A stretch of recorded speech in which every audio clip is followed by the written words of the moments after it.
Assalamualaikum warahmatullahi wabarakatuh. Bismillahirrahmanirrahim. Alhamdulillah wassalatu wassalamu ala Rasulillah wa ala alihi wa sahbihi ajma'in. Amma ba'd. Muslimin dan muslimat yang dirahmati Allah Subhanahu wa taala sekalian. Alhamdulillah. Syukur kita kepada Allah Subhanahu wa taala. Dan pada pagi ini kita baca ayat terakhir dari surah Yunus. InsyaAllah kita tamatkan hari ini. Besok hari Khamis kan? Esok hari Khamis kita insyaAllah Allah bagi batu, Allah bagi kesempatan, kita sambung atau kita masuk surah barulah, surah Taubah insyaAllah. Tanpa melengahkan masa, kita baca sama-sama dari ayat 107. أعوذ بالله من الشيطان الرجيم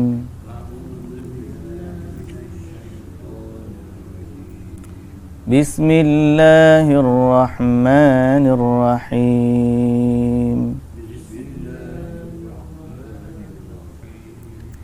وإن يمسسك الله بضر فلا كاشف له إلا هو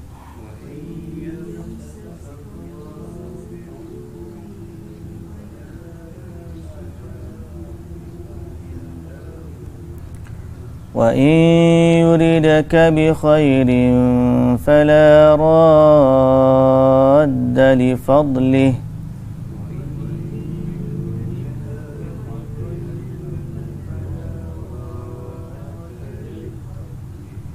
يصيب به من يشاء من عباده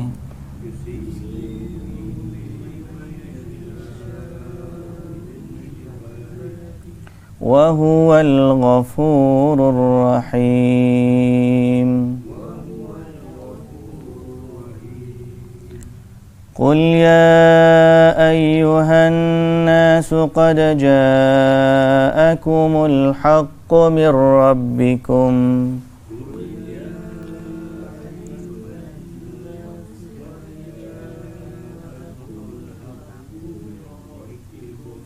فمن اهتدى فإنما يهتدي لنفسه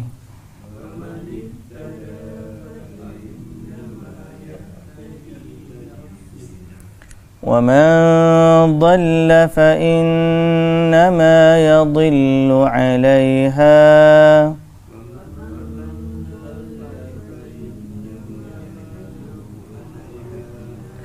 وما أنا عليكم بوكيل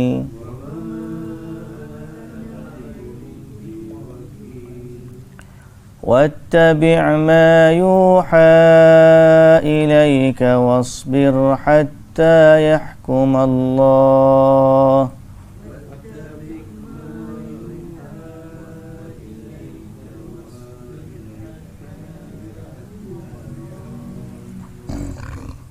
وهو خير الحاكمين.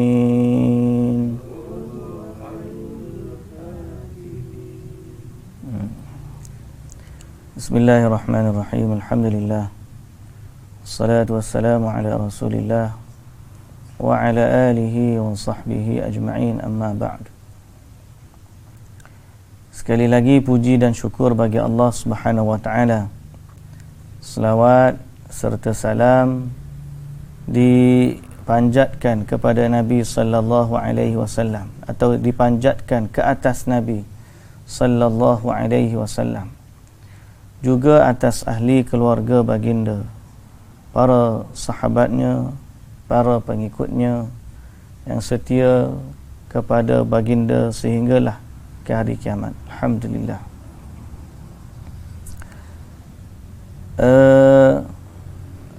Hari ini kita baca dari ayat 107.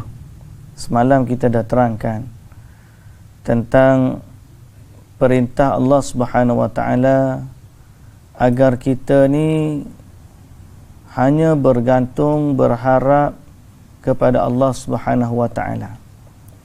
dan itu termasuk dari tawakal, dan itu termasuk dari ibadah kepada Allah Subhanahu wa taala. Dan dalam soal ibadah kepada Allah, kita mesti mentauhidkannya, yakni hak Allah untuk disembah satu-satunya, dan tidak ada yang berhak disembah melainkan Allah. Itulah dia nilai inti kepada syahadah kita. La ilaha illallah, tidak ada Tuhan yang berhak untuk menerima sembahan kita, untuk menerima ibadah kita, untuk kita tujukan pengabdian kita. Tidak ada yang berhak melainkan Allah. Jadi di atas dasar itulah kita hidup. Okey. Dan kita telah nak terangkan semalam perihal apa yang dimaksudkan dengan tauhid dalam sudut ketuhanan, kekuasaan pertama. Kemudian dalam sudut ibadah, hanya Allah yang berhak. Doa kita, siapa yang berhak? Allah. Jangan disembahkan kepada selain Allah. Sujud kita hanya kepada Allah, jangan disujud kepada selain Allah. Tawakal kita hanya kepada Allah, jangan bertawakal, bergantung, berharap kepada selain dari Allah.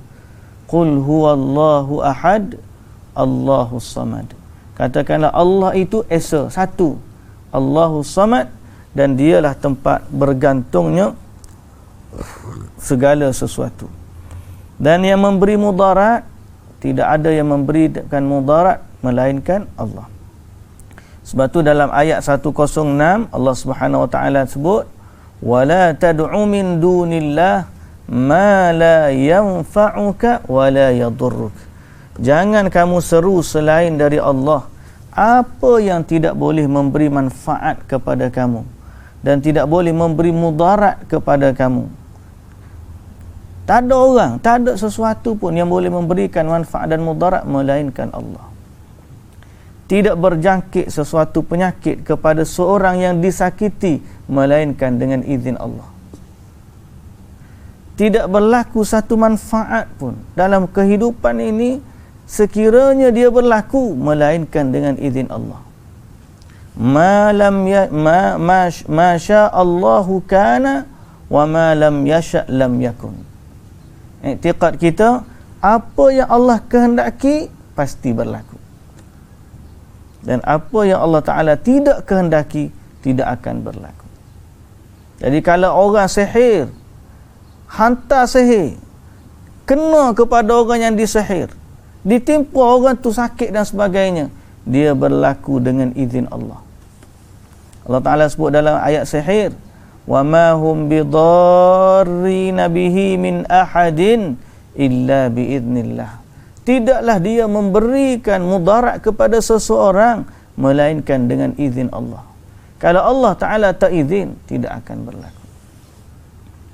Seorang itu disakiti, dibunuh dan sebagainya kerana izin Allah.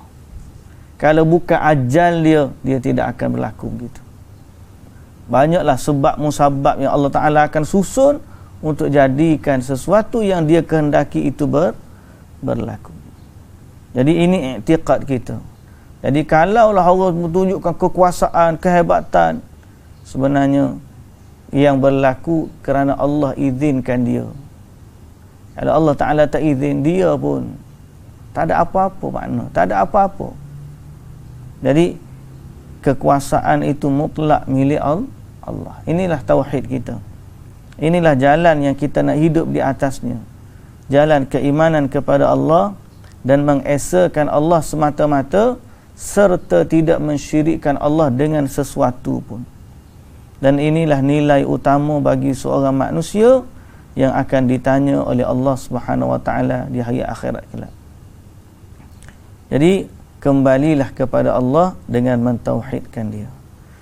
Dan Allah Subhanahu wa taala kata dalam ayat 106, Qul ya ayyuhan nas, katakanlah wahai Muhammad, hai sekalian manusia, qad ja'akumul haqqu min rabbikum, telah datang kebenaran Al-Quran dari Tuhan kamu.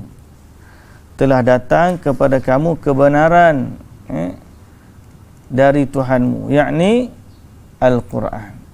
Kebenaran yang tidak ada keraguan padanya, tidak ada syak wasangka dan tidak ada kesamaran padanya.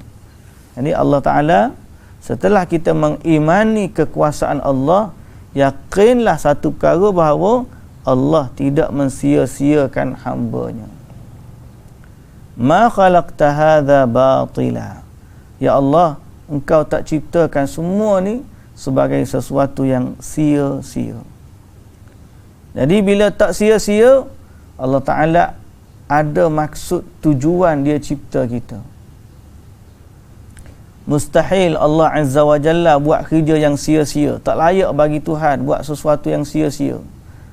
Dia kata, kenapa awak ni? Tak tahu, buat-buat kat rosak, lepas tu hilang, tak ada apa. Saja nak buat, nak main-main, tak ada. Ma khalaqta hadza batila. Allah ni dia tidak buat sesuatu yang sia-sia. Sesuatu benda sekecil-kecil bakteria ada kerja dia. Satu makhluk yang duduk di dalam kegelapan lautan dalam.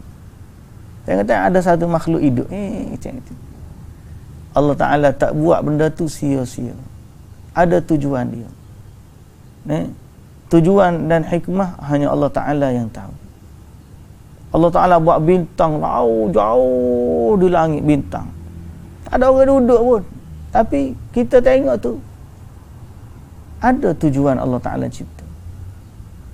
Perhiasan langit menjadi panduan orang belayar, rujuman lisyayatin, sebagai rejaman syaitan. Ada sebab Allah Ta'ala cipta. Tak ada benda dalam hidup ni sia-sia. Seekor ulat di daun, ada kerja dia. Kutu atas kepala, ada kerja dia. Walaupun kita tak suka, ada tujuan. COVID-19 ada tujuan. Siapa cipta dia? Orang pun kata ni asal daripada Cina, mak-mak macam ni. Kalau Allah tak izinkan benda ni berlaku, dia tak akan berlaku. Mana semua berlaku dengan sekecil-kecil benda ada tujuan dan hikmah. Pas orang jahat tu ustaz, dia hidup juga jadi orang jahat. Sebab ada orang jahat lah. Kita boleh beza antara yang jahat dengan yang baik. Ujian kepada orang baik lah orang jahat tu. Bapa ada orang miskin, ujian kepada orang kaya. Bapa ada orang kaya, ujian kepada orang miskin. Tak? Ada sebab Allah Ta'ala ni dia tak buat benda sia-sia. Dia kata, apalah kita ni hidup sini. Mujur dah ni, alhamdulillah. Kita hidup ni, mana tempat kita lahir, bila masa kita lahir, ada berapa orang adik-beradik kita, warna kulit kita, rupa paras kita, jantina kita. Semuanya ada sebab Allah Ta'ala buat. Ada hikmah. Tujuan Allah Ta'ala cipta, tak ada berlaku. Jadi Allah Ta'ala tak buat sesuatu yang sia-sia. Itu poin kita. Bila tak sia-sia, tujuan paling utama sekali adalah untuk manusia ni menyembah Allah. Tes, mana yang menyembah dia, dapat kebaikan. Tapi mana yang tidak sembah dia, maka dia hukum dan humbankan ke dalam api neraka. Dan ucapan kita banyak kali dah, kalau orang tanya kenapa tak boleh ke kalau tidak diuji, jawapan dia, kita tak boleh nak kata apa sebab Allah ciptakan kita untuk tujuan diuji. Dia berkehendak begitu, kita makhluk dengar sajalah. Jangan berlagak Tuhan pula. Kita pula takwil. Apa Tuhan cipta untuk diuji? Kita tak sedar sebenarnya kita yang minta untuk diuji. Kita yang sanggup diuji. Allah Ta'ala dah tanya dah sebelum dia uji tu, sebelum dia cipta tu, dia tanya dah di alam roh. Gunung tak nak, bumi tak nak, langit tak nak, dah manusia nak. Kita lah kita. Kita ingat pun memanglah ni tak ingat. Lah ni tak ingat sebab kita duduk dalam ujian. Allah Ta'ala buangkan ingatan tu daripada kita. Tapi bila kita kembali kepada Allah, kita akan ingat balik. Sebagaimana Allah Subhanahu wa taala kata dalam surah Al-A'raf juzuk yang ke-9, wa idh akhadha rabbuka min bani adama min zuhurihim dhurriyyatahum wa ashhadahum ala anfusihim alastu bi rabbikum. Ketika mana Allah Taala jadikan zuriat Nabi Adam ni dalam sulbi dia, dan Allah Taala mempersaksikan seluruh anak Adam tu, manusialah. Alastu bi rabbikum, bukankah aku ini Tuhan kamu? Qalu bala syahidna. Mereka semua waktu di alam ruh, semua tak terkecuali kata apa? Ya, engkaulah Tuhan kami. Engkaulah Tuhan kami. Tapi bila melaka di dunia, Allah Ta'ala lupakan syahadah tu, dan Allah Ta'ala uji mereka sekali lagi. Lalu di hari akhirat bila mereka kembali kepada Allah, Allah kata dalam ayat yang sama, antaqulu yaumal qiyamati inna kunna an hadza ghafilin. Nanti kamu akan kata di hari akhirat, ya Allah, kami lupa akan persaksian ini. Padahal kita ngaku laka dah. Jadi lah ni kita boleh kata, oh aku tak ingat pun, tak tahu pun. Tak tahu tu sebab kita dalam hidup ujian. Bila sampai akhirat, rupanya menyesalnya atas dunia dulu. Tak. Itu antara sebab Allah Ta'ala cipta kita. Jadi dengan penciptaan tujuan itu, Allah Ta'ala tidak sia-siakan. Allah Ta'ala hantar Al-Quran, hantar Rasul menjadi pemandu, penunjuk jalan yang memimpin manusia jalan menuju Tuhan. Lalu Allah Subhanahu wa taala kata, "Faman ihtada fa innama yahtadi li nafsihi." Maka oleh itu sesiapa yang mendapat petunjuk hidayah, sesiapa yang mendapat hidayah petunjuk, yakni beriman kepada Allah, beriman kepada apa yang Allah Ta'ala turunkan, fa innama yahtadi li nafsihi, maka faedah hidayah petunjuk itu terpulang kepada dirinya sendiri, makna dia yang mendapat kebaikannya. Wa man dhalla fa innama yadhillu 'alaiha, dan sesiapa yang sesat mengingkari hidayah, maka bahaya kesesatan itu tertimpa ke atas dirinya sendiri. Okey, jadi setiap manusia memikul tanggungjawab masing-masing. Kalau dia dapat hidayah, dia yang mendapat faedah. Kalau dia tolak hidayah, dia yang menanggung bahayanya. Okey? Dan ini juga sebahagian daripada kita panggil apa? Tasliyah. Dalam satu bentuk tasliyah ni maknanya Allah Ta'ala bagi kelegaan kepada Nabi. Bahawa apa? Setiap orang tu tanggungjawab masing-masing. Bukan orang lain. Okay? Wala taziru waziratun wizra ukhra. Dalam ayat yang lain Allah Ta'ala sebut tidak ada orang pikul dosa orang lain. Setiap orang dosa masing-masing. Baik. Berkaitan dengan dosa dan keampunan ni, kita lah ni, kita bangun pagi-pagi tu, biasanya orang malam ni bangun awal lah. Tak bangun awal ke tak boleh makan. Bila tak boleh makan, berasa lapar lah. Jadi bangun tu untuk makan. Tak apa, alhamdulillah, sebab makan pada waktu tu ibadah. Sebab Nabi SAW perintahkan kita supaya makan. Tasahharu fa inna fis sahuri barakah. Nabi kata makanlah sahur. Kerana sesungguhnya pada sahur itu ada barakah. Dan beza antara kita dengan orang Yahudi adalah makan sahur. Kalau dia tak nak makan pun, kurang-kurangnya minumlah seteguk air, makan sebiji kurma, okeylah.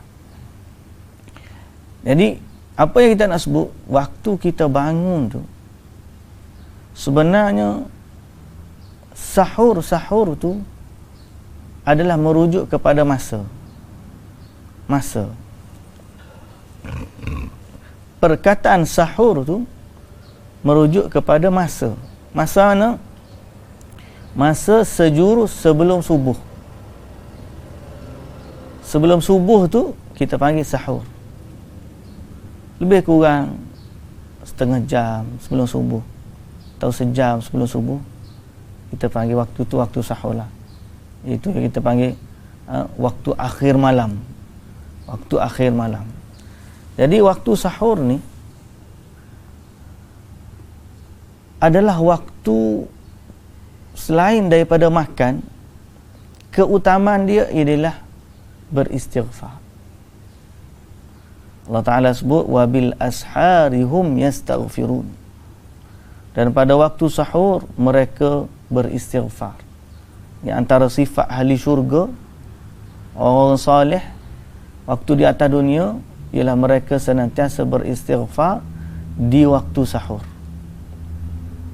Di waktu sahur. Jadi bila kita bangun sahur tu, sambil makan, banyakkanlah istighfar. Ataupun kita mulakan bangun kita tu, semayang dulu. Kalau apa kita dah semayang tarawih, boleh lagi semayang 2 rakaat, kita istighfar, minta dengan Allah Subhanahu Wa Taala. Ataupun kalau tak nak semayang pun, dah semayang dah tarawih, siap dengan witir dah, bangun istighfar.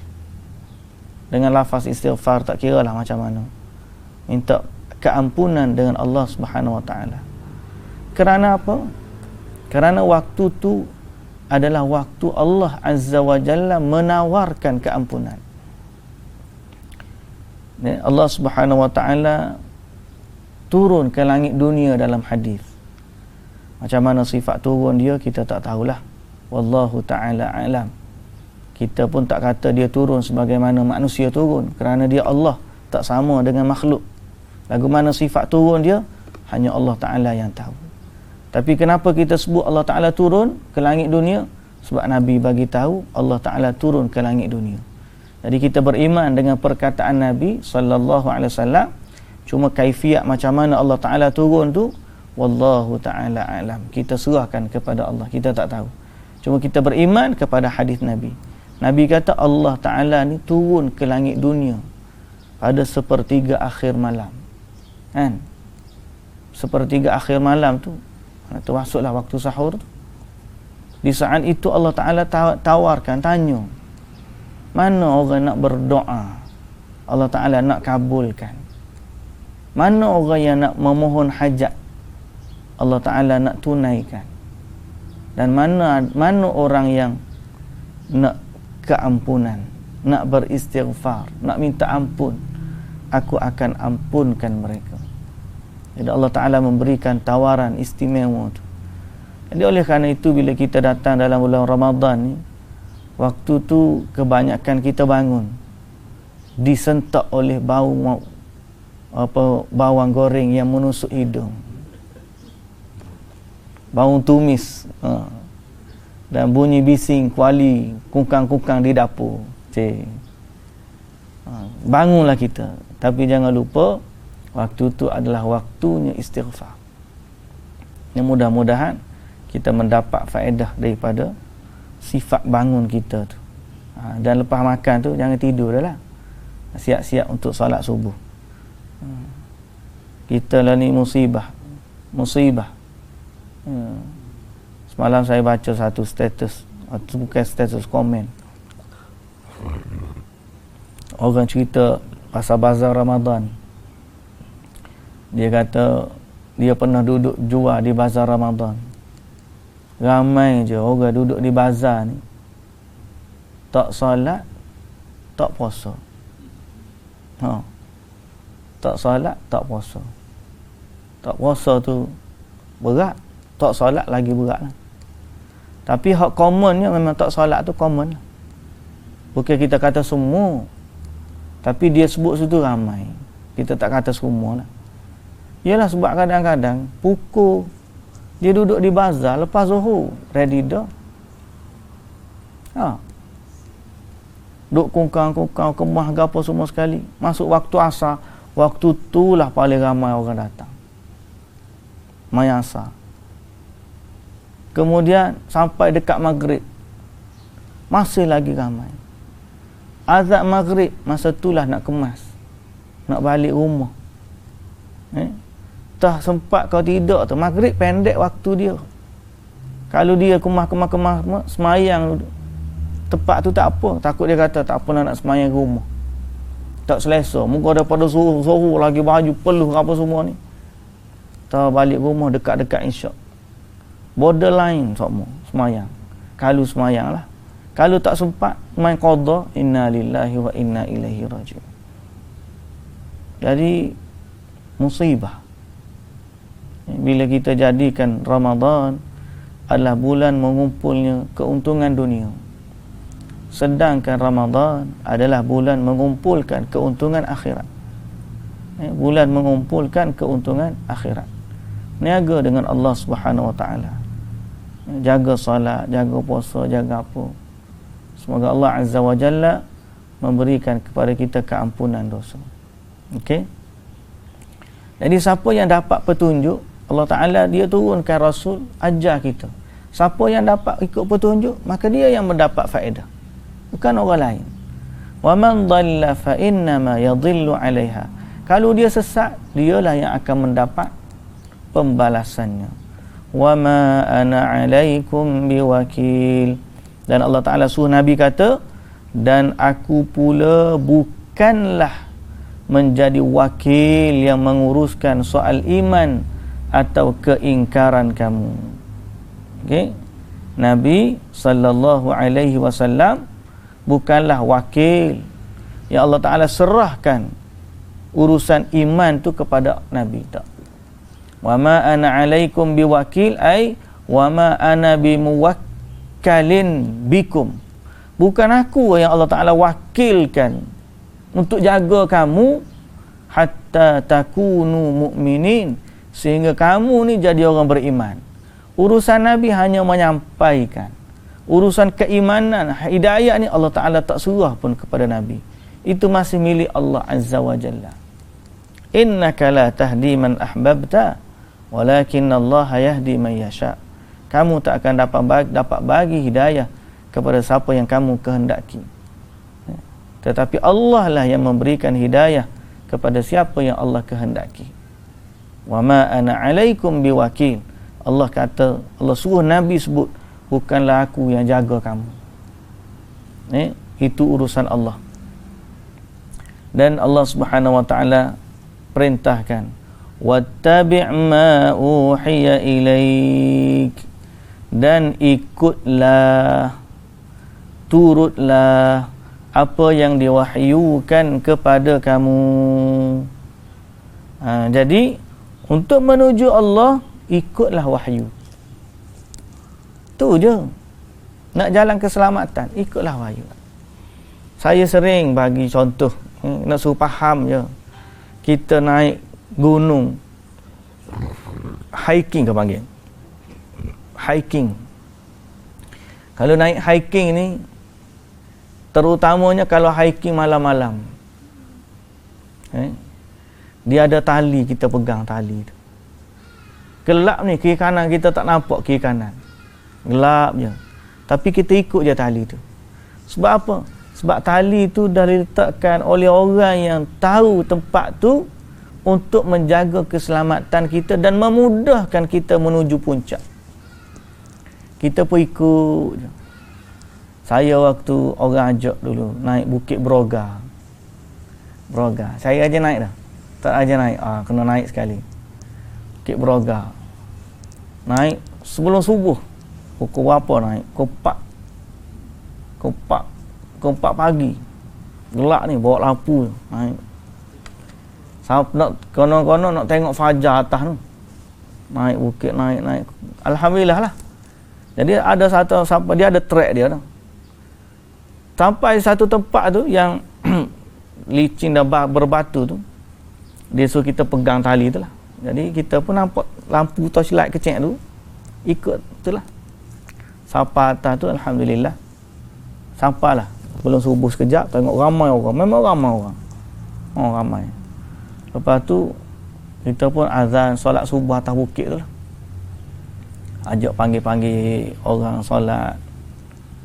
Lepas pada tu waktu tu kita turun tu, waktu turun bila lalu kawasan tali tu, rupa-rupanya tepi tu gaung, kiri kanan tu gaung. Kita kata kalau lah aku tak tahu, kalau tahu sebelum naik ni, tak naik dah ni. Tapi oleh kerana masa tu gelap, gelap.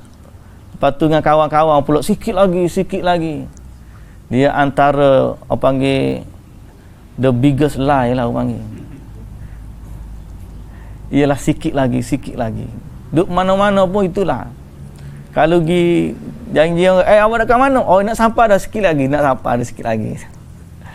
Kalau naik basikal, kata sampai sikit lagi. Depan tu je Ustaz sampai dah kita. Kalau hiking pun padahal orang naik jauh lagi, tapi membakar semangat dah sikit lagi. Lah kali biarlah letih pergi juga, alhamdulillah sampai. Waktu turun tu, kalau aku tahu lagu ni tak naik dah ni. Tapi alhamdulillah, maknanya kita ambil iktibar. Apa dia iktibar? Selamatnya jalan yang orang letak tali tu. Itu baru kita hiking untuk naik puncak bukit di dunia. Macam mana dengan perjalanan kita untuk mendapat atau menaiki puncak syurga yang tinggi? Syurga ni tinggi, dia di puncak syurga ni. Syurga ni tinggi. Kita ni dinamakan dunia sebab kita rendah. Dunia ni dinamakan dunia. Dalam bahasa Arab, ad-dunya bermaksud rendah, bawah. Kita ni, sebab tu Nabi Adam AS waktu dikeluarkan daripada syurga, Allah Ta'ala sebut apa? Qullah bitu minha jami'a. Turunlah kamu daripada syurga ni semuanya. Sebab apa? Dunia ni baru level bawahan, kehidupan bawah baru ni. Syurga ni puncak, duduk di puncak. Kemuncak paling tinggi tempat makhluk akan duduk ialah di bawah arasy Allah Azza wa Jalla, iaitulah di syurga Firdaus. Atas pada syurga Firdaus tu kemuncak manusia akan duduk. Makhluk manusia ni paling tinggi akan duduk dalam syurga Firdaus, yang mana atas pada syurga Firdaus tu tak ada syurga. Syurga lain ada bawah dia. Syurga ni kan ada tingkat-tingkat syurga. Bawah syurga, atas syurga ada atas lagi. Atas syurga ada atas lagi. Atas syurga ada berlapis-lapis syurga. Paling tinggi syurga, paling tinggi kemuncak wasatul jannah, dia paling tinggi, dia paling tengah, dia adalah syurga Firdaus. Dan atas pada syurga Firdaus adalah arasy Allah. Tak ada dah makhluk.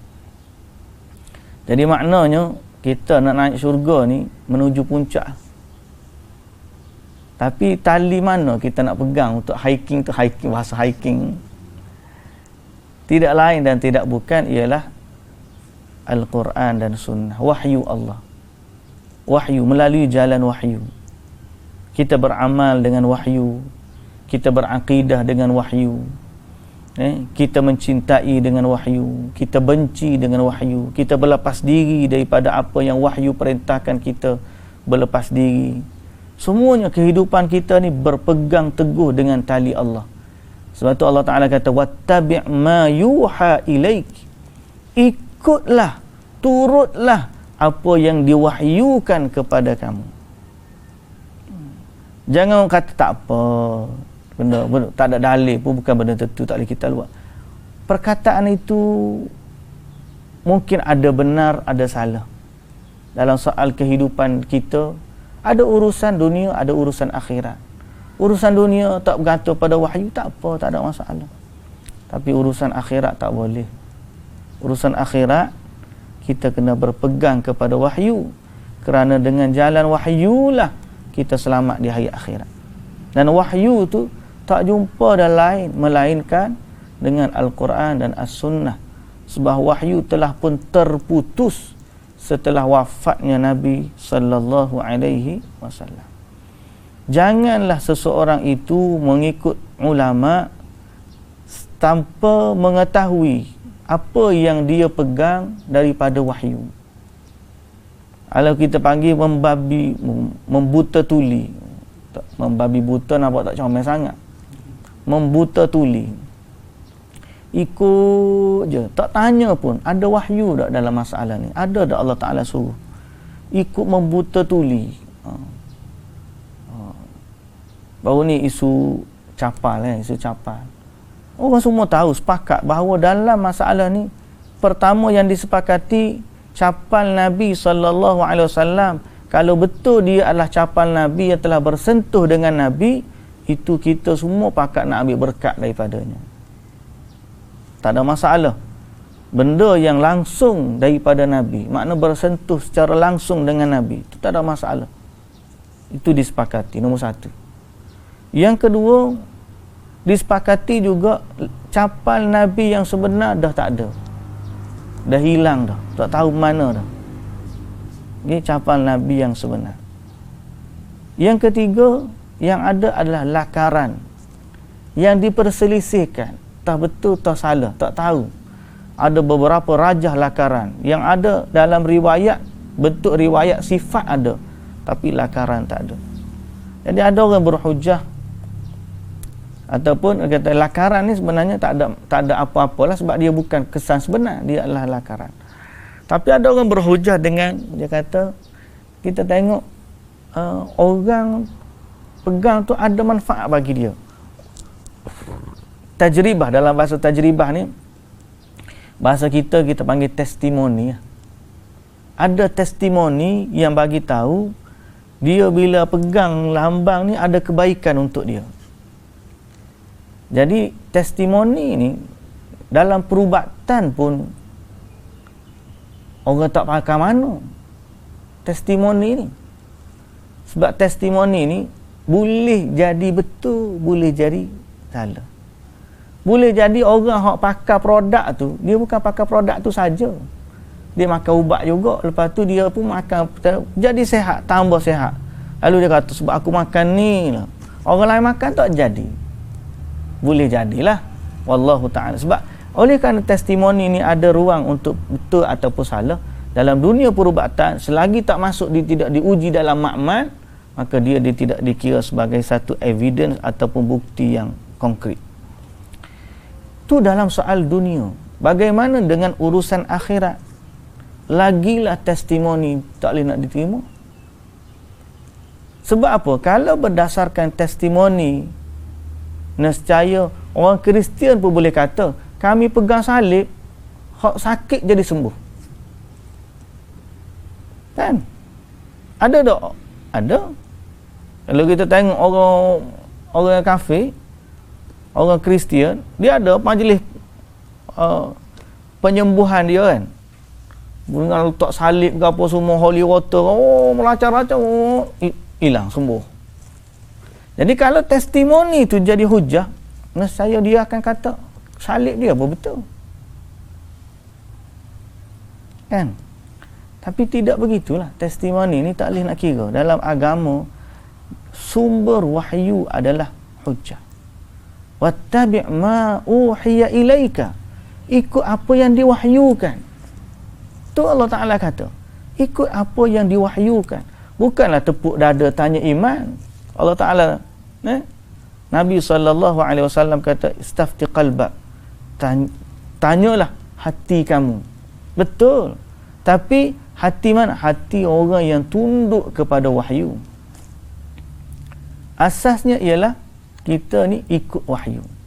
Sebab wahyu adalah jalan yang Allah Ta'ala ajarkan kepada hambanya bagaimana untuk mencapai puncak syurga.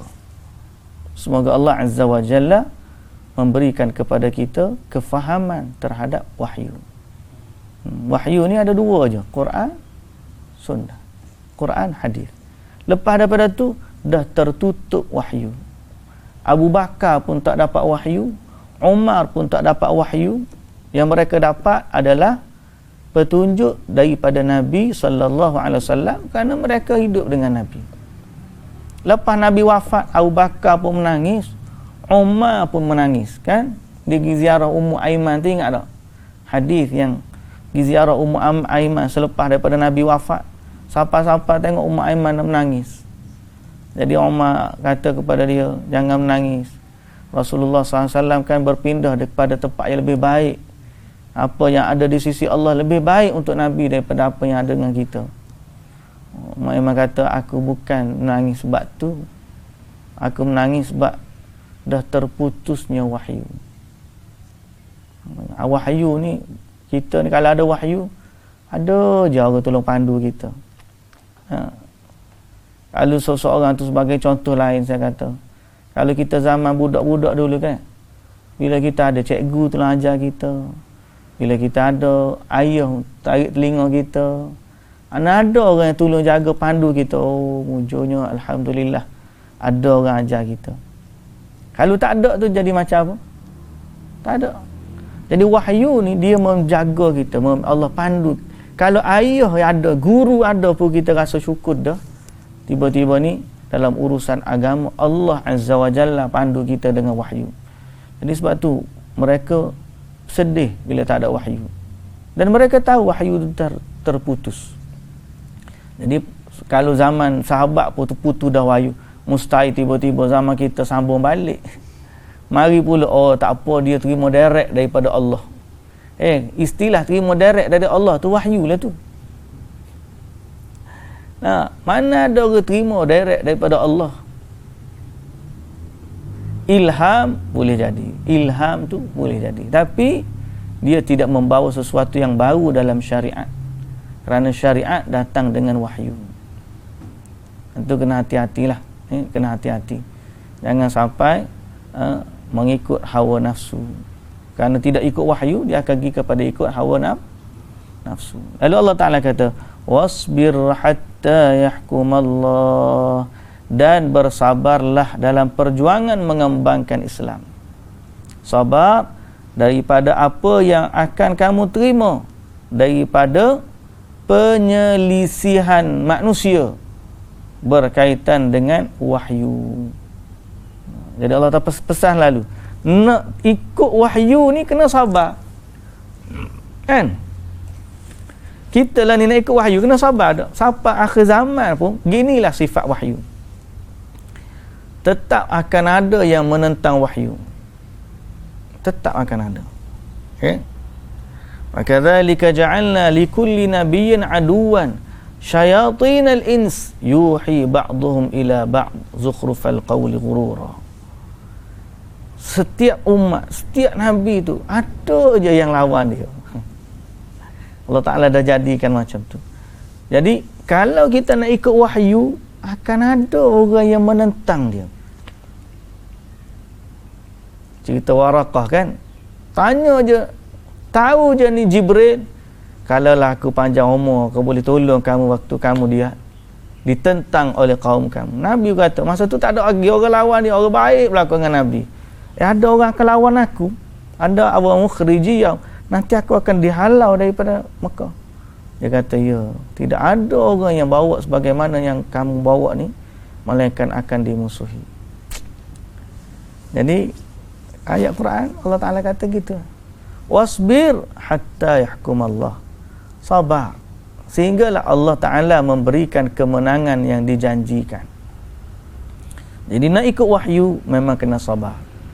Sabar pertama, bukan orang lawan pun, dalam diri sendiri pun ada dah penentangan. Bukan penentangan, adalah gangguan. Kita nak ikut wahyu ni, ada dalam diri kita akan dalam satu, tak payahlah, rajin sangatlah tu, cukuplah, tengok orang lain tu buat relax je, tak ada masalah. Macam kita seolah-olah ginilah, kita bila mengaji-ngaji, orang panggil sunnah Nabi SAW pakai seluar ni atas pada buku lali. Kita nak ikut hak tu pun, nanti orang kata sikap sangat seluar tu, macam tak cukup kain. Orang kata gitu. Betul tak? Kalau orang perempuan pakai tudung, kau pakai jubah kata, tak ikut trend semasa ni. Kita mengaji pula mari contohnya apa? Nabi SAW tak pernah sambut birthday. Kita tak nak sambut birthday ni, Allahu Akbar. Jadi pelik pada orang tengok. Dia tengok gitu. Apa tu dia tak sambut birthday tu. Kita tak nak sambut pun orang marah, takik lah, gapalah. Siapa kita nak ayak kanak kita pun payah. Dia pula lah ni, Abi, bapa ni tak ada birthday. Dia pun happy. Dia sebenarnya dia jiwa tu, bukan dia tak happy kita tak sambut. Dia jiwa tu sebab bila dia banding dengan kawan-kawan dia, orang lain sambut, dia seorang tak sambut. Ujian tak? Ujian. Padahal bila kita tak sambut tu sebab kita mengharapkan pahala dari Allah. Pasal Nabi sallallahu, kita nak ta'assiyan bin Nabi. Kita nak ikut jalan Nabi sallallahu alaihi wasallam. Cabaran tak? Tu baru saya sebut benda-benda kecil, benda remeh je. Cuba kita nak bangun solat tahajud tiap-tiap malam. Cuba kita nak infakkan harta kita separuh daripada harta. Cuba kita nak korbankan. Allah, zaman ni orang tak panggil berjihad lagi. Baru pergi untuk urusan dakwah, baru tak payah pergilah. Ni cuba baru nak angkat senjata, teroris. Cuba kalau pejuang hak asasi ada zaman Nabi dulu, habisnya label belakang. Tahun kedua perang Badar, tahun ketiga perang Uhud.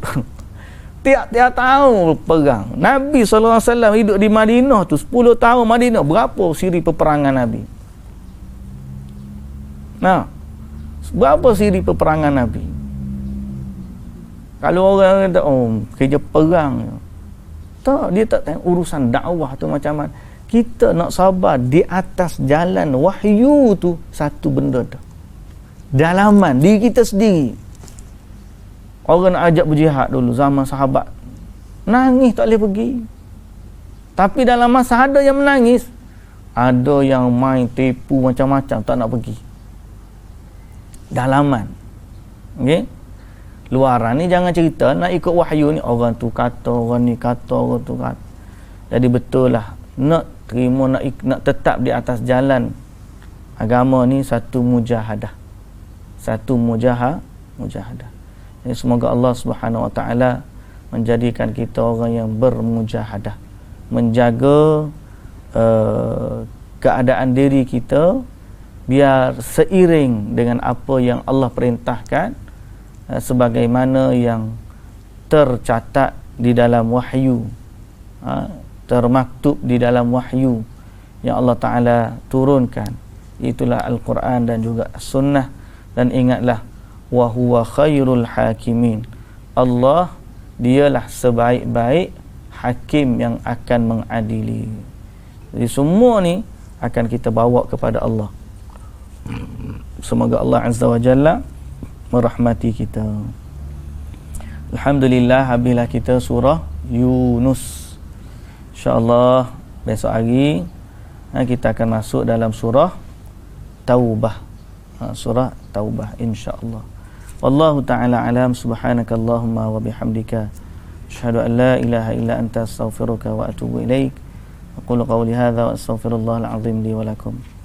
Wassalamu alaikum warahmatullahi wabarakatuh.